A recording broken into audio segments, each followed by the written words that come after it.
Isang pinagpala at magandang araw po sa inyong lahat. Binabati rin ko kayo dahil hindi lamang po kapista ng banal na mag-anak, Jesus, Maria at Jose, ngunit kapistahan ng bawat pamilyang Kristiyano.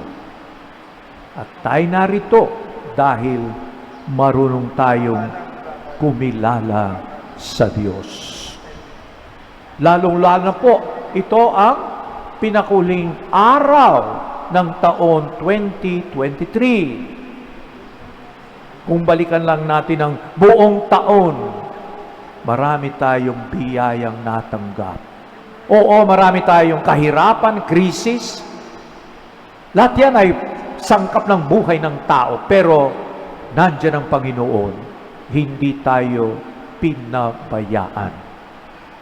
Kaya, bago man maiwan itong taon na ito, tayo po ay nag-aalay ng pasasalamat, papuri sa Diyos, at hinihiling natin na itong susunod na taon, 2024, lalong mabiyaya at naway lalo nating maunawaan ang kagandahang loob ng Diyos. Nung magkaroon tao ang anak ng Diyos, si Jesus, siya ay ipinanganak sa isang pamilya.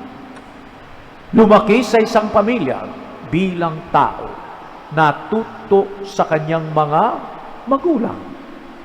Kung si Jesus bilang tao ay naging honest, naging masipag, matyaga sa pagtatrabaho, sa pagtulong sa kanyang foster father, si Jose, natuto siyang magkarpintero, mag-repair ng anuman, gamit sa bahay, magsipag, magtyaga, at natuto rin makipag-ugnayan sa mga kapitbahay.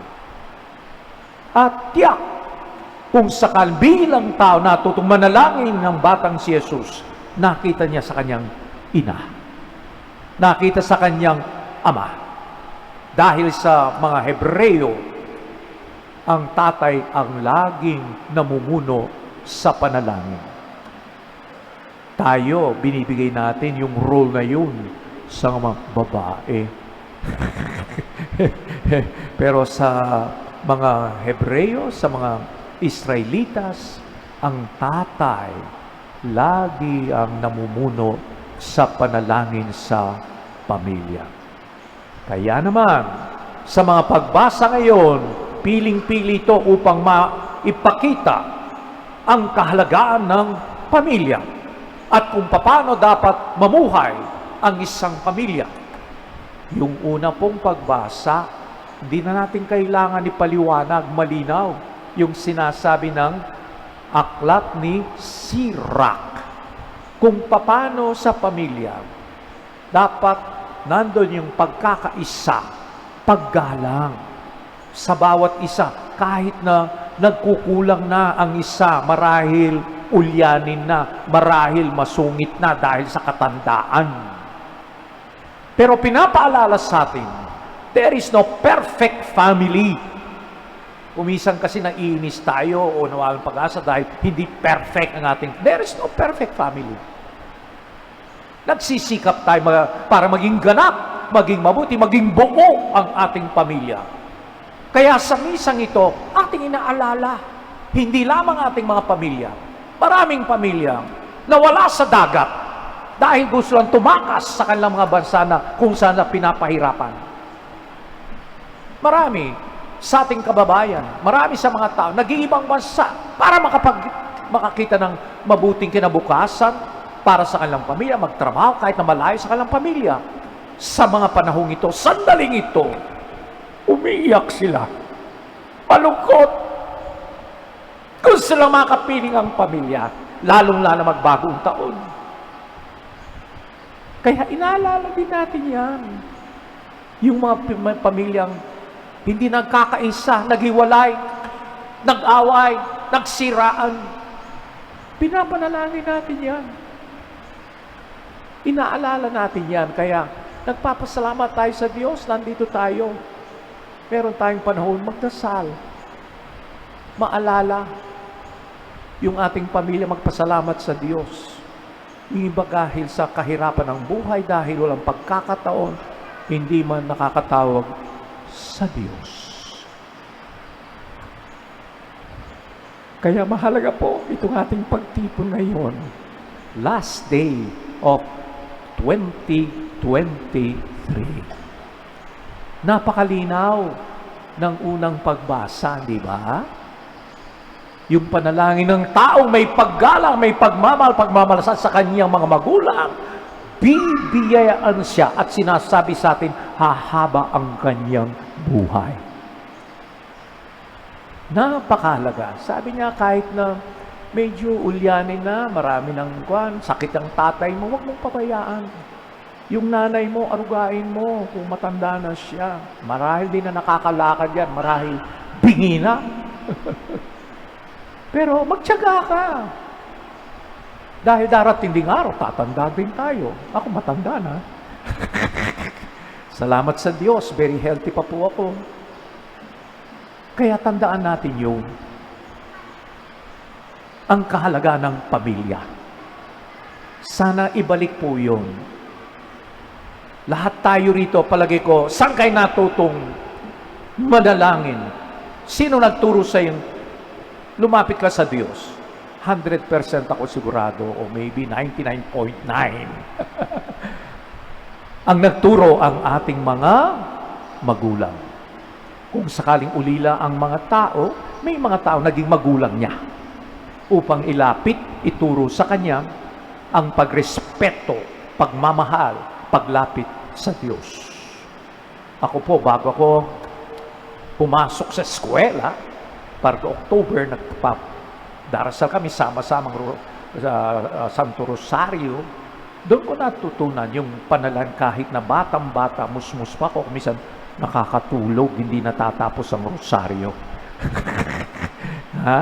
So, pero sa pamilya, yung paggalang, yung mabuting kilos, mabuting pananaw, saan natutunan yan? Sa pamilya.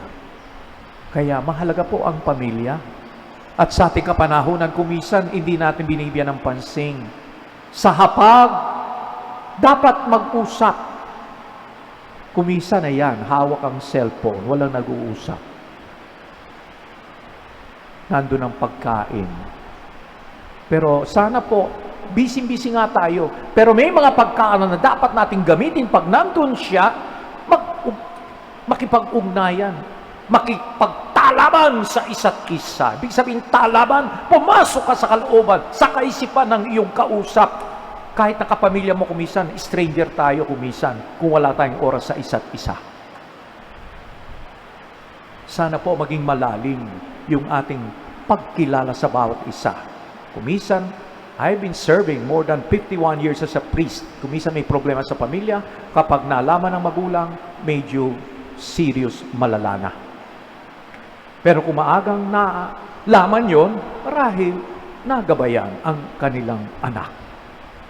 Kaya napakahalaga po ngayon, hindi masama ang cellphone, pero gamitin sa tamang oras, sa tamang paraan. Hindi gamitin para maging sagabal upang tayo makipag-ugnayan ng tama. Mapalad, sinasabi, ang may takot sa Diyos. Gusto kong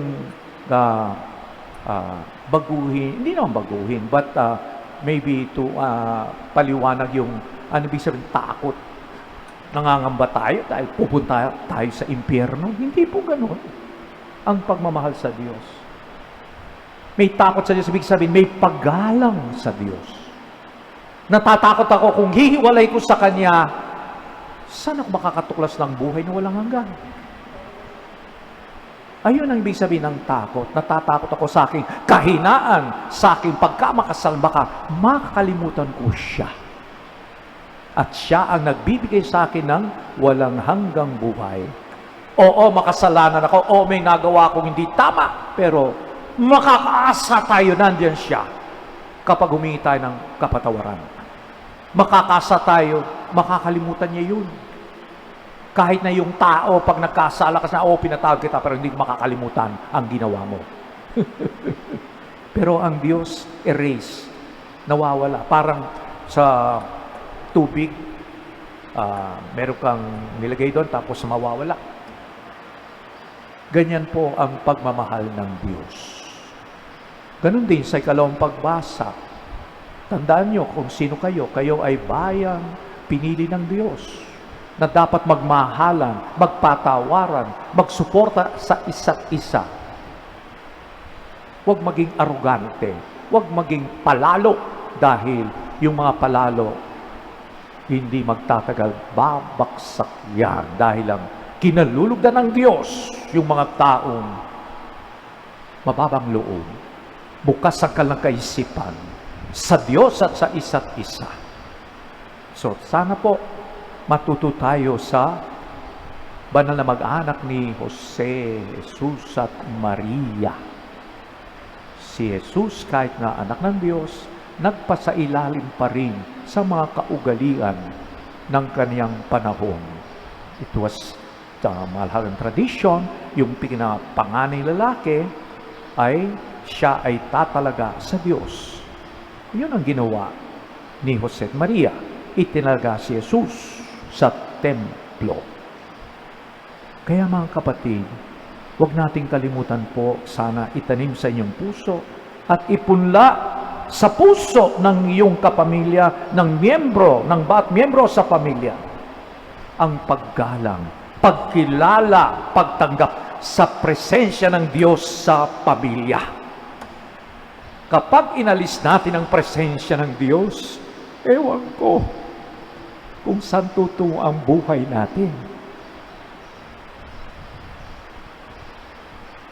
Ibalik kung nawala ang presensya, ang pagpapalaga sa presensya ng Diyos sa mag-anak, sa isa't isa. So, as we end the year 2023, humingi po tayo ng biyaya. 3H. Healthy, happy, holy. Maging malusog tayo physically, spiritually, emotionally, psychologically. Happy. Joy of being a Christian. Joy of being close to God. And holy. Allowing God to find His way in your heart. Like Mary, katulad ni Maria, ating isukong ating kalooban damdamin.